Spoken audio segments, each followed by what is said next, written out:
Province de l'Ituri et état de siège. Sortie de crise possible, comment s'organise la gestion de la province? Top Congo FM 88.4, première radio d'information en République démocratique du Congo.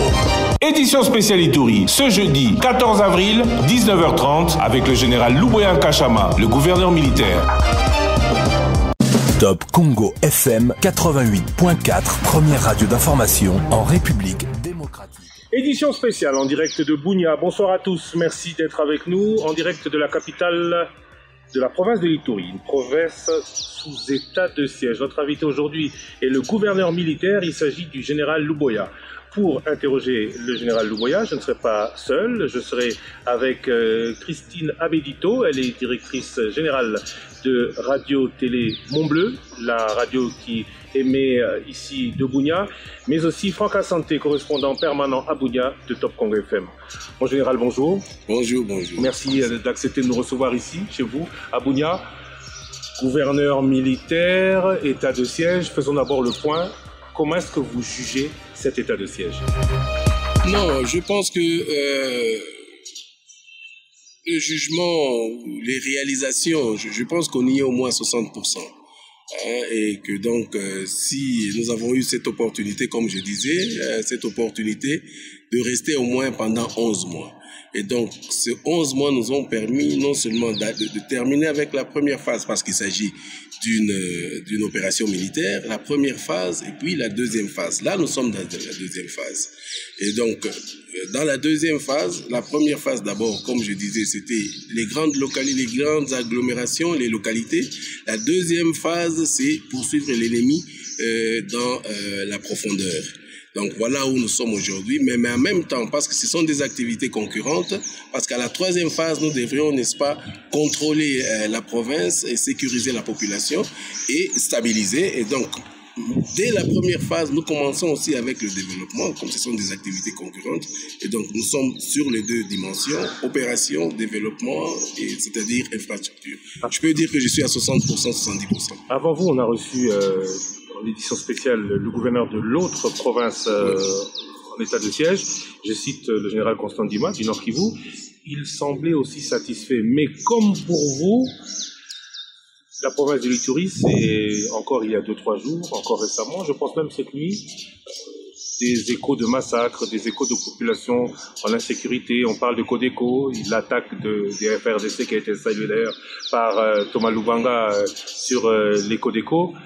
Les ADF qui sévissent toujours. Pourquoi êtes-vous satisfait en fait, puisque l'état de siège, c'était pas pour gérer cette province, c'était pour arrêter tout ça? Bon, je pense que le grand problème que nous avons, il faut que nous, les militaires, nous fassions comprendre à la population les opérations. Parce que s'ils ne sont pas informés des opérations, c'est difficile qu'ils apprécient le travail que nous sommes en train de faire. J'ai bien dit que nous avions commencé avec la première phase, où nous avions ouvert, n'est-ce pas, les grands axes et pris les grandes agglomérations et les localités, avec comme conséquence de chasser, n'est-ce pas, cet ennemi de leur centre d'intérêt. Deuxième phase, c'est poursuivre l'ennemi dans la profondeur. Quelles sont les conséquences quand vous commencez à poursuivre l'ennemi dans la profondeur? Quand vous l'avez chassé des centres d'intérêt, il devient faible. Il n'a plus les moyens. Et donc, il va vous faire un chantage. Regardez partout au monde, ça se passe comme ça. Quand on parle des opérations militaires. Parce que la deuxième phase, vous avez fait du mal à l'ennemi a du mal à s'approvisionner, l'ennemi a faim, l'ennemi reste vraiment dans l'incertitude, alors il fait un chantage.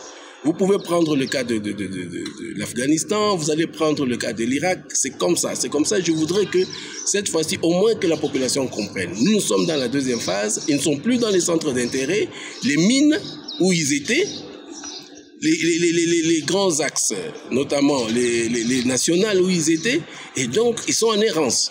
Et pour revenir, n'est-ce pas, pour nous faire chanter, ils vont, comme ça, en petits groupes, ils vont s'attaquer à la paisible population, pour, n'est-ce pas, toucher vraiment au cœur de la population. Voilà. Christine Abedito, Radio-Télé Mont-Bleu. Oui, effectivement, nous qui sommes sur le terrain, nous avons vu il y a eu des avancées sur la RNV7, nous avons vu ça. Mais finalement, qu'est-ce qu'il faut faire? qu'est-ce qui reste pour que ces groupes armés puissent réellement déposer les armes et puis qu'il y ait vraiment la paix à Nitoré. Nous avons ici, vous savez, nous avons deux, je peux dire, parce qu'il n'est pas bon de directement comme ça, parce que quand on parle d'ennemis,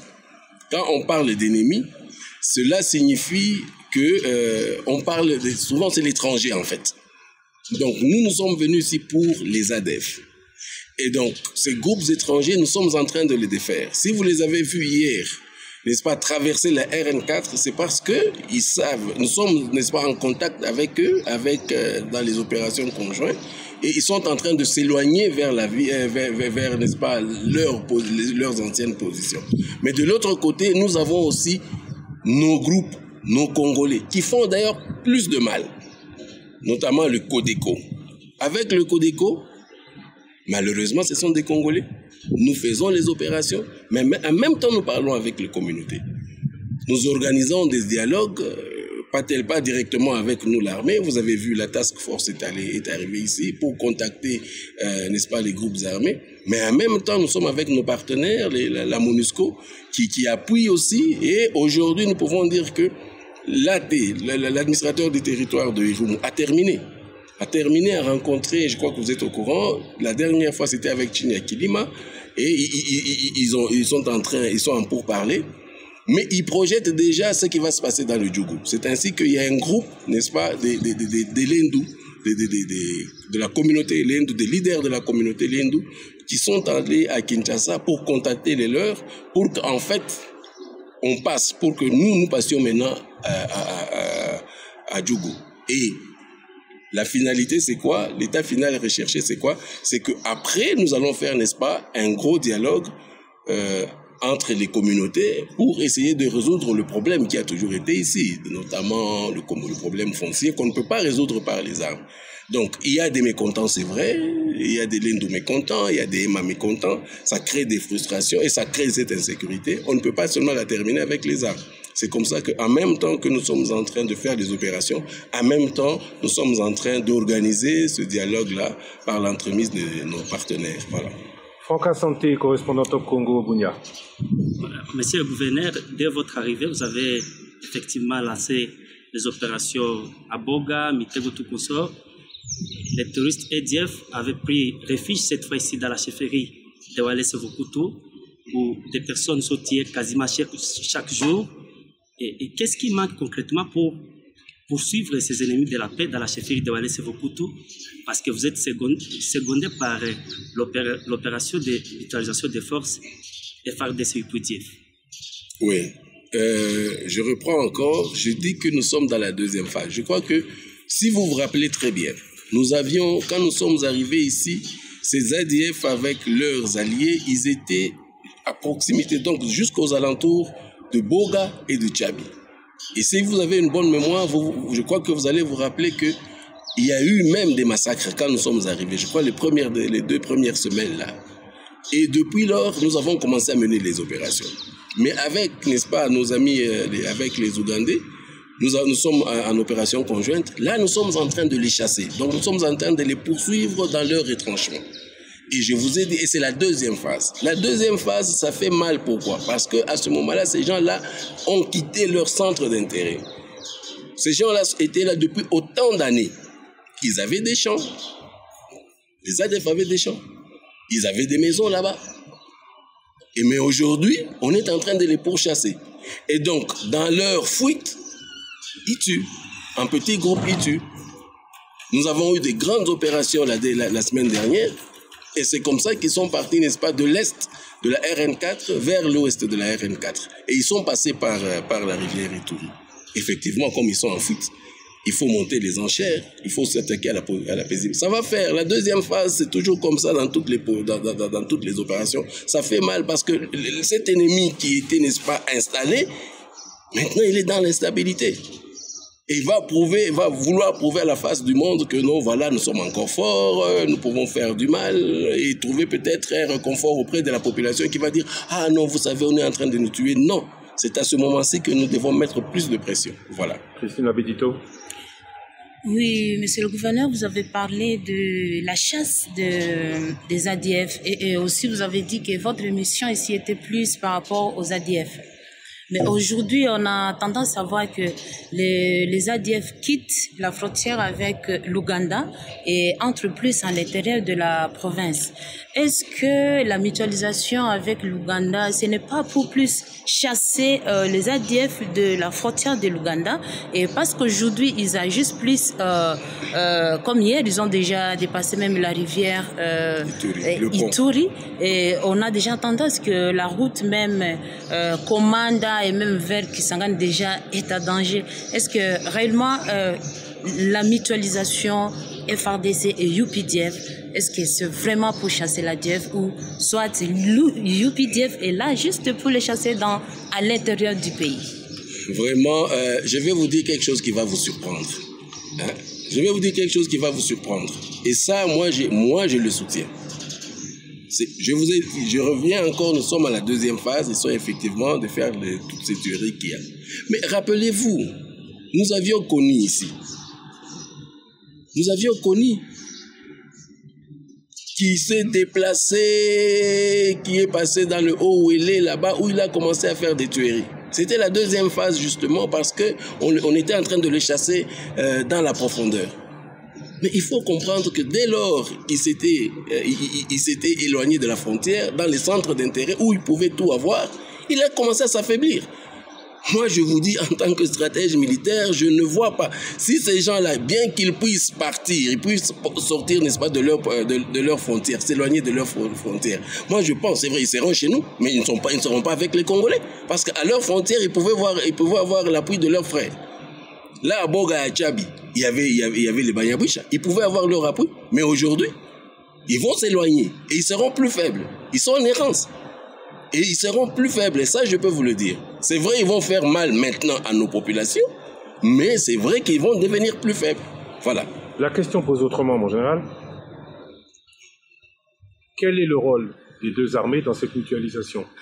Est-ce que l'armée ougandaise n'aurait pas plutôt tendance à vouloir protéger son territoire, ce qu'on pourrait comprendre, ou est-ce qu'elle s'implique vraiment dans cette chasse aux ADF, y compris en protégeant les populations congolaises? Non, vous devez savoir, vous savez, nous sommes Congolais. Nous ne pouvons pas, même si vous savez, la mutualisation, c'est plusieurs dimensions. Nous avons la mutualisation, on peut avoir la mutualisation sur le plan logistique, sur le plan opérationnel et sur le plan des renseignements. Dans le cas d'espèce, nous avons la mutualisation sur le plan opérationnel et sur le plan des renseignements. Mais vous devez comprendre que nous sommes des Congolais et l'ennemi est chez nous. Et donc, si nous nous engageons avec beaucoup de vigueur, c'est tout simplement parce que c'est chez nous. Vous ne pouvez pas demander, même si nous avons une mutualisation sur le plan opérationnel, vous ne pouvez pas demander à votre ami de faire plus que vous ne le faites. Vous ne le faites. Et donc, nous sommes là, nous savons que nous avons une mutualisation sur le plan opérationnel. Ils sont avec nous, mais c'est à nous d'abord, les Congolais, de nous engager. Qu'est-ce qu'il faut de particulièrement? Oui. Que fait l'armée ougandaise de particulier? Mais je vous ai parlé de la mutualisation. On parle de la mutualisation quand deux forces sont ensemble pour combattre l'ennemi. Et la mutualisation peut avoir plus ou moins 3 dimensions. Sur le plan logistique, sur le plan opérationnel et sur le plan des renseignements. Chez nous, c'est sur le plan des renseignements et sur le plan des opérations. Donc, ils sont avec nous quand nous nous battons. Sur le territoire congolais? Oui, ils sont avec nous, ils sont à côté de nous. Ils sont avec nous, avec leur matériel. C'est-à-dire, ils peuvent avoir des drones qui vont projeter chez nous. Ils peuvent avoir des informations que nous allons échanger. Voilà. Donc, nous avons la mutualisation dans les 2 dimensions, renseignement et opération.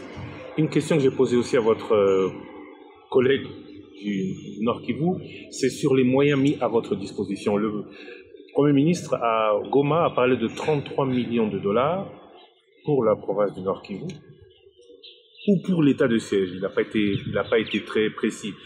Je ne veux pas revenir avec vous dans les détails, je veux juste savoir, est-ce que l'armée est satisfaite de sa condition à l'heure actuelle dans cet état particulier? Non, mais vous savez, ce que je peux vous dire, nous venons où nous sommes encore en 20 ans de guerre. Et pendant ces 20 ans, nous avons beaucoup perdu. Nous avons perdu du personnel, nous avons Et même nous continuons à perdre du personnel, du matériel. Et que donc, notre armée est vraiment à réfléchir, demande beaucoup de moyens. Pour avoir, n'est-ce pas, il faut un recrutement, pour avoir, n'est-ce pas, ce personnel-là, et pour l'achat du matériel. Vous avez parlé de 33 millions peut-être à l'état-major général. Mais ici chez nous, et vous devez comprendre que 33 millions, c'est peut-être pour toute l'armée. Mais pour nous ici, nous avons juste notre partie. Ce que nous avons, c'est pour mener les opérations que nous faisons ici. Et chez nous, non. Chez nous, nous avons, moi je dis toujours, nous ne sommes pas l'armée française, nous ne sommes pas l'armée belge, nous sommes l'armée congolaise. Et donc, même avec le peu, nous allons faire beaucoup. Même avec le peu, nous allons faire beaucoup. Et nous faisons beaucoup, rassurez-vous. Récemment, 37 ONG ont écrit au Premier ministre, vous avez peut-être vu le courrier, pour parler des libertés. Est-ce qu'elles sont à ce point bafouées? Des libertés? Libertés individuelles, droits de l'homme, respect des droits de l'homme, en chef des autorités militaires et de la police. J'ai aussi posé la question au général Constant Ndima. Quelles sont les limites tolérées et tolérables de cet état de siège qui en soi une entrave aux libertés? Non, je pense que ces gens, enfin je ne sais pas, je n'ai pas encore lu la lettre, mais ils ont toujours la propension à exagérer. Ici chez nous, vous pouvez vous rassurer. Je suis avec madame ici, qui à chaque fois qu'elle a l'opportunité, s'il y a des problèmes, on vient discuter. Est-ce que ces ONG-là, ils s'expriment où? Nous sommes des partenaires. S'il y a un problème, quel est le jour où ils sont venus me voir? Quel est le jour où ils m'ont exposé des problèmes et nous, on n'a pas réagi? Quel est ce jour-là? Il n'y a pas de violation? Non, j'y arrive.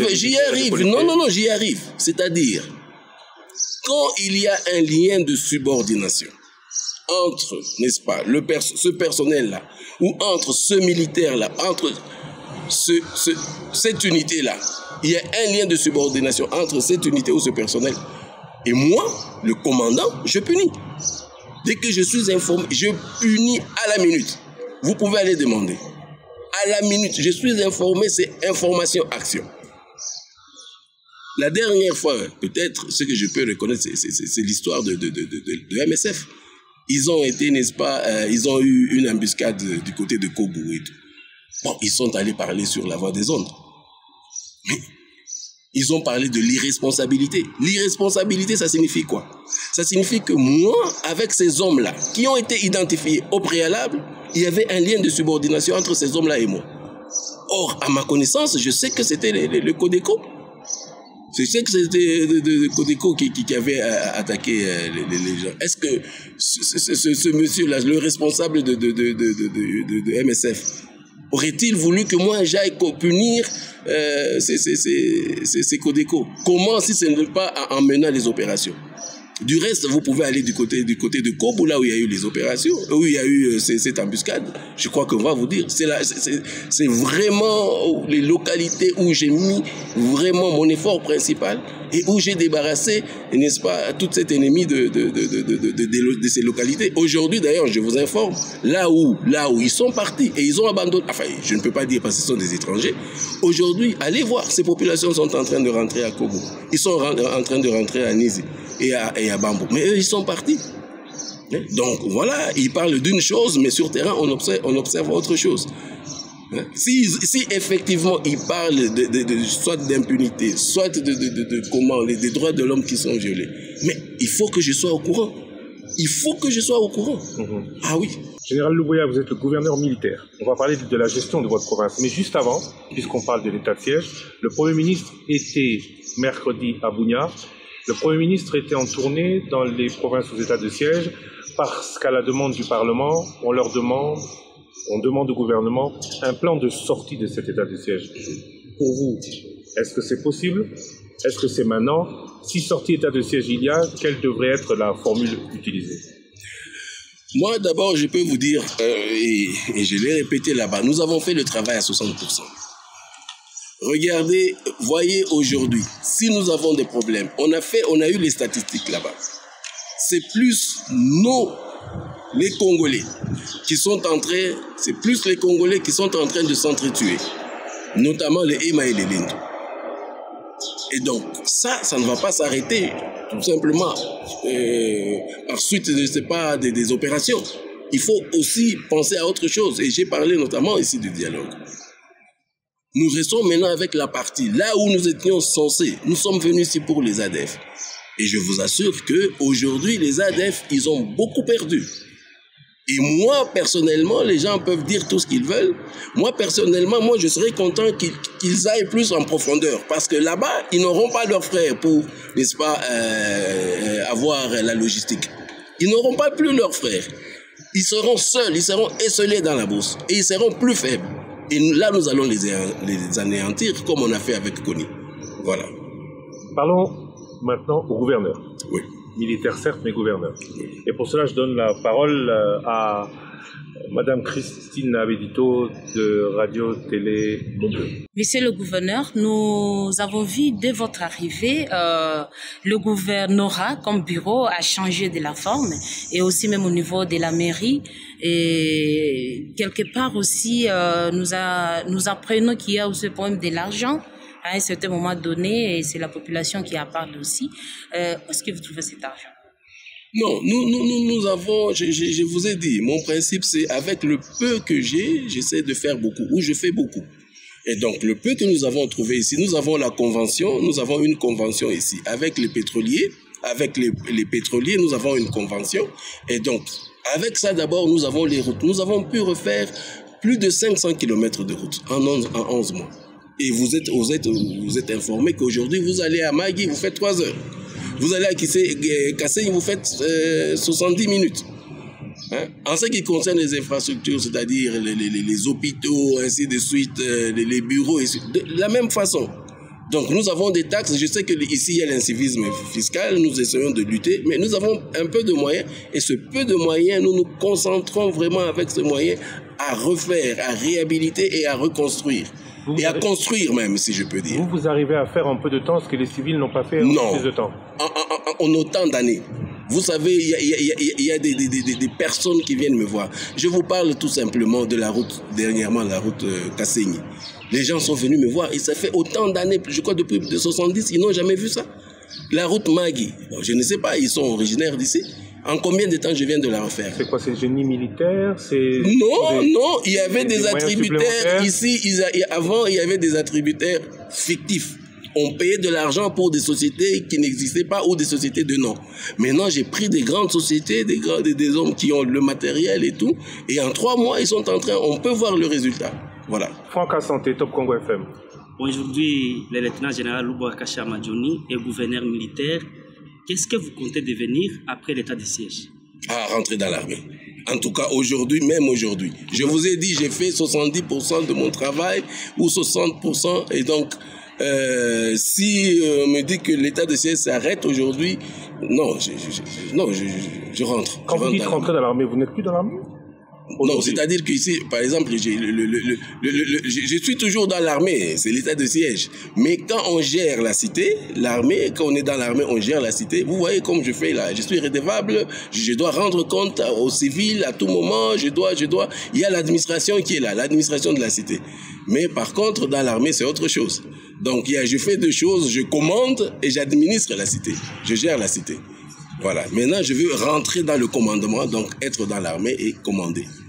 Commander et contrôler. Voilà. Est-ce que la province de l'Ituri est parmi les provinces que vraiment vous allez garder au cœur après? Mais ça, c'est une province extraordinaire. Je n'ai jamais cessé de le répéter. Je suis sûr que c'est la 2e province du pays. Et je dis toujours ici, et vous connaissez ma devise, nous devons créer l'espoir ici. Là où l'espoir n'existe pas, là où on voit les atrocités, nous devons créer. Et ça, j'ai toujours répété. Je demande même aux leaders, tous les jours ici, ces populations qui sont en train de souffrir, ils n'ont pas ce droit-là. L'Ituri a tout pour être prospère.